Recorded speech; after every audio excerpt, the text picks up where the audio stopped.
সবাইকে আমি নমস্কার জানাচ্ছি। আমি স্বর্ণকমলিকা চক্রবর্তী। আমার লেখা একটা গল্প এখন পড়ব, যেটার নাম হচ্ছে উপলব্ধি। অনুষ্ঠান মাঝামাঝি পর্যায়ে চলে এসেছে। যারা আসবার তারা সবাই গম্ভীরভাবে বক্তব্য শুনছে। রায়কমল সামনে বসেনি। ওর এমন অনুষ্ঠানে সামনে বসতে ভালো লাগে না।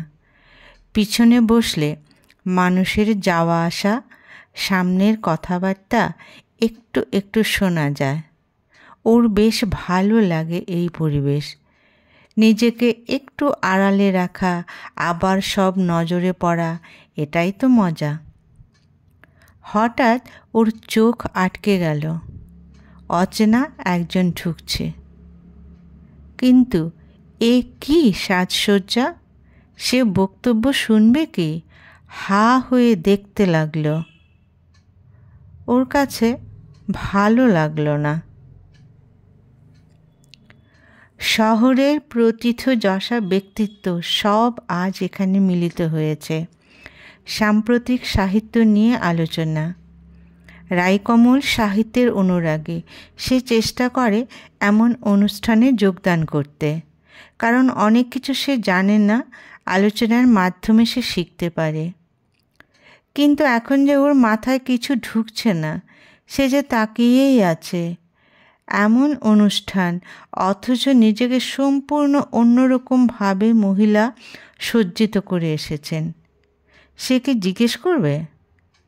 এইবার চেয়ারে বসে নিজেকেই সে বকা দিল। সে কি এখানে সাজসজ্জা দেখতে এসেছে?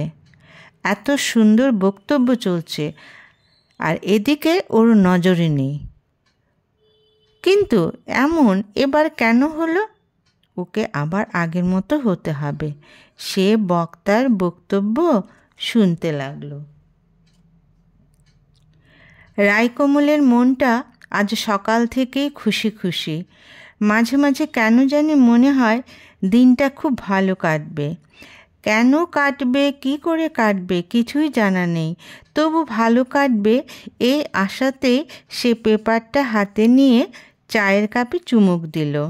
এই জীবনটা কি মজার ভাবতেই ওর হাসি পেল। এই হাসিটা এসেছে মন খুশি বলে। এটা সে আবিষ্কার করলো এবং ভাবতে লাগলো, সত্যিই তো, হাসি তো সদর্থক চিন্তার বহিঃপ্রকাশ। অর্থাৎ সে আজ বিন্দাস মুডে থাকবে। আহা, মায়ের হাতের চা, স্বর্গের অমৃতও এর কাছে হার মানবে। মেয়ে ঘুম থেকে উঠেছে দেখে মা চায়ের জল বসিয়েছে। এখন ওর সামনে ধোয়া ওঠা চা, সঙ্গে বিস্কুট। রেডিমেড খাবার খেতে কি আরাম! চা খাবার সঙ্গে সঙ্গে ফোনটা বেজে উঠল। হ্যালো, সুপ্রভাত। চা খাওয়া হলো? এইমাত্র খেলাম।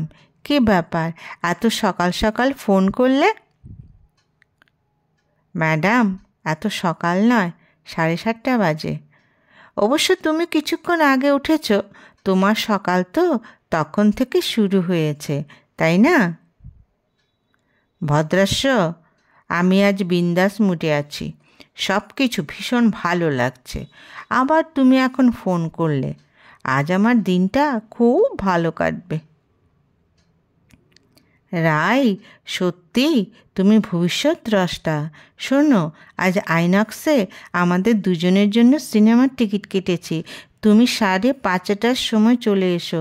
মাকে বলে এসো যে বাড়ি ফিরতে দেরি হবে। ওয়াও, কি বললে তুমি? আমি ঠিক শুনছি তো? কী সিনেমা গো? নাম বলবো না, অনুমান করো। এখন রাখছি, কেমন? ভদ্রাস্য ফোনটা ছেড়ে দিল। রায়কমল একা একাই হাসতে লাগলো। মা রান্নাঘর থেকে চায়ের কাপ নিতে এসে দেখে মেয়ে হাসছে। কী আবার হলো মেয়ের, একা একা হাসে? কারণ জিজ্ঞেস করাতে বলল যে কাল অফিসে একটা হাসির কাণ্ড হয়েছে, সেটা মনে পড়াতে হাসি পেয়েছে। মায়ের এখন হাসির কথা শুনলে মেয়ে আর বাবাকে অফিস পাঠাতে পারবেন না, তাই মেয়ে খুব হাসুক, তিনি চলে গেলেন। রাইকমল ভাবতে লাগলো, আজ অফিস গিয়ে কাজে মন বসবে না। সিনেমা এর আগে অনেক দেখেছে দুজনে মিলে, কিন্তু আজকের ব্যাপারটা অন্যরকম। সিনেমার নামই জানে না, কিন্তু সিনেমা দেখতে যাবে। মনে হচ্ছে শাহরুখ খানের যে ছবিটা আজ মুক্তি পেয়েছে সেটাই হবে। কিন্তু 5:30 ছাড়া এই প্রশ্নের উত্তর সে পাবে না। তাই নিজেকে সংবরণ করলো সান্ত্বনা দিয়ে যে কি মজা, আজ সিনেমায় যাব। অফিসের সাজটা কি আজ একটু বেশি হয়ে গেল রাইকমলের? আর হবে নাই বা কেন? আজ তো শুধু অফিস বাড়ি নয়, সঙ্গে যোগ হয়েছে সিনেমা এবং খাওয়া। প্রেমিক প্রেমিকা বাইরে ঘুরবে উপসী হয়ে, এমন কথা কসমিন কালেও কেউ শোনেনি। তাই সেইভাবেই সে আজ সজ্জিত করলো নিজেকে। ড্রেসিং টেবিলের শেষ টাচটা দিয়ে নিজেকে দেখে ভাবলো, 5:30 অবধি এই চেহারা থাকবে তো? ওর মনে হচ্ছে ভদ্রাস্য বোধহয় আজ প্রথম দেখবে ওকে, আগে আর কোনো দিনও দেখেনি ওকে। এমন চিন্তাধারায় না হেসে পারা যায়? ওর আবার হাসি পেল এবং নিজের একটা সেলফি তুলল। ভদ্রাস্যকে দেখাতে হবে তো প্রথম সাজটা। সে নিজেকে তৈরি করার জন্য হাতে যথেষ্ট সময় রাখে, আর সময় রাখতে তো ওর কোনো অসুবিধে নেই। মা রান্নাবান্না করতে করতে মেয়ের জন্য থালে ভাত মেখে তৈরি করে রাখেন। মেয়ে রসগোল্লার মতো গোল্লাগুলো টপাটপ মুখে দিয়ে দেয়। আর এখন সেজেগুজে অফিসে যাবে না তো কি বুড়ো বয়সে যাবে?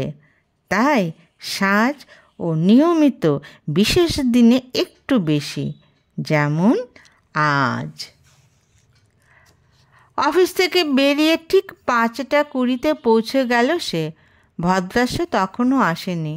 সে তাদের নির্দিষ্ট জায়গাতে দাঁড়িয়ে রইল। মানুষজন যাতায়াত করছে, ওর বেশ ভালোই লাগছে। দূর থেকে ওকে আসতে দেখা গেল, বেশ হন্তদন্ত হয়ে আসছে। এসেই বলল শেষ মুহূর্তে একটা গুরুত্বপূর্ণ কাজে আটকে যাওয়াতে দেরি হয়ে গেছে। সে কতক্ষণ ধরে একা দাঁড়িয়ে আছে। ওর নিশ্চয়ই খুব বোর লাগছিল এবং ওর নিজেরও খুব খারাপ লাগছে, ইত্যাদি সাধারণ কথা।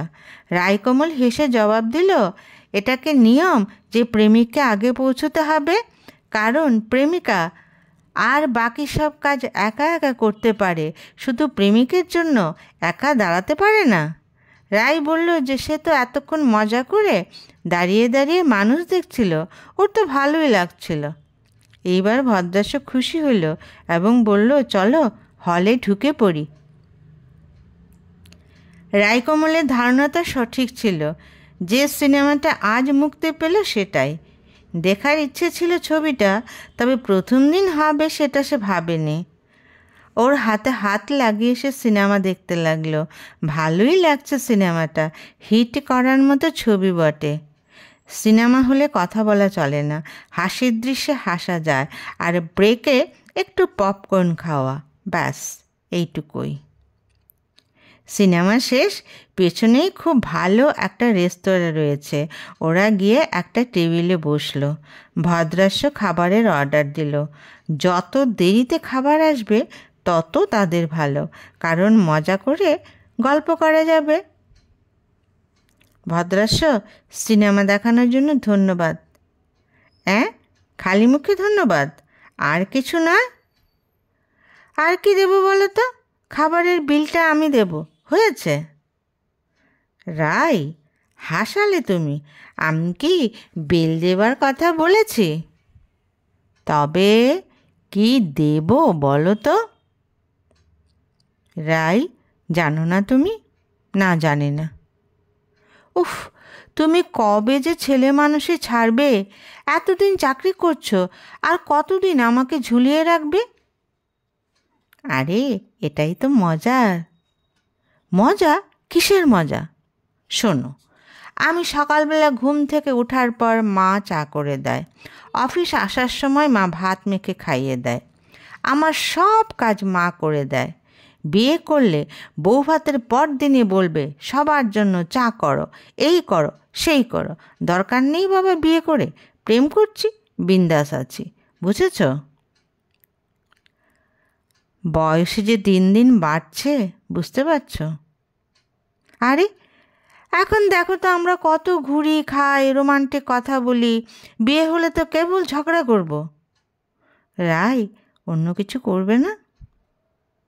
ভদ্রাস্য ওয়েটার খাবার নিয়ে এসেছে, খাও। ভদ্রাস্য রায়কমলকে নিয়ে ভীষণ বিপদে পড়েছে। সে কিছুতেই বিয়ে করতে চায় না, বলে বিয়ে করলে কাজ করতে হবে, সে এত কাজ করতে পারবে না, এবং সে যে সেজেগুজে থাকে সেটাও করতে পারবে না। অতএব দুজন যেমন ঘুরছে, কথা বলছে, এইভাবেই চলুক। এই যে সে সাহিত্যের অনুষ্ঠানে যায়, এইসবও কি সে করতে পারবে? অতএব প্রেম করবে, ঘুরবে, কিন্তু বিয়ের কথা বললেই ওর জ্বর চলে আসে। রায়কমল ও ভদ্রাস্যর প্রেম পর্ব চলছে। আজ রায় সাহিত্যের একটা অনুষ্ঠানে যাবে, সেইভাবেই সে নিজেকে সজ্জিত করে অফিসে গেল। আজ সিনেমায় যাবার সাজ নয়, সাহিত্যিকদের সঙ্গে কথা বলার, শোনার সাজ। রায়কমল অনুষ্ঠানে বসে আছে। আজ মনে হচ্ছে অনুষ্ঠান আরও সুন্দর হচ্ছে। এত ভালো বক্তব্য বলছেন সাহিত্যিকরা, ওর ভীষণ ভালো লাগছে। হঠাৎ একই চমক! সেদিনের সেই মহিলা এসে ওর পাশে খালি চেয়ারটায় বসল। আজ মহিলাকে দেখে ওর চোখ জুড়িয়ে গেল। অনুষ্ঠানের উপযোগী করে নিজেকে সজ্জিত করেছে। তবে ওই দিন কেন এমন আলু থালু ভাবে এসেছিল? অনুষ্ঠান শেষ, সবাই মিষ্টি খাচ্ছে, রায়কমলও খাচ্ছে, কিন্তু তিনি মিষ্টি খেলেন না। রায়কমল ওনার দিকে একটু তাকালো। সে হেসে বলল, জানেন তো, আমার ছেলে গেলেই বলবে আমার জন্য অনুষ্ঠান থেকে কি এনেছো। তখন মিষ্টির প্যাকেটটা দিলে এমন হাসি দেবে যে চোখ জুড়িয়ে যাবে। রায়ের বেশ ভালো লাগলো ওনার কথা। মহিলা নিজে থেকে রায়কে বলতে লাগলেন যে এর আগে এক অনুষ্ঠানে এসেছিলেন সভার মাঝামাঝি সময়ে, কারণ ছেলের সেদিন জ্বর ছিল। অতি কষ্টে ছেলেকে ওষুধ খাইয়ে বুঝিয়ে যখন বেরোনোর সময় পেলেন, তখন সাজার আর সময় পেলেন না, কারণ সাজলে অনুষ্ঠান বোধহয় শেষই হয়ে যাবে। তাই এমনি বাড়ির পোশাক পরেই চলে এসেছিলেন। এই সমস্ত অনুষ্ঠান খুব ভালো লাগে ওনার। তিনি নিজেও একটু আধটু লেখালেখি করেন চাকরি করে। বাড়ির সবার জন্য রান্না করে, ছেলের যত্ন আত্তি করে তিনি এই সমস্ত অনুষ্ঠানে আসার চেষ্টা করেন।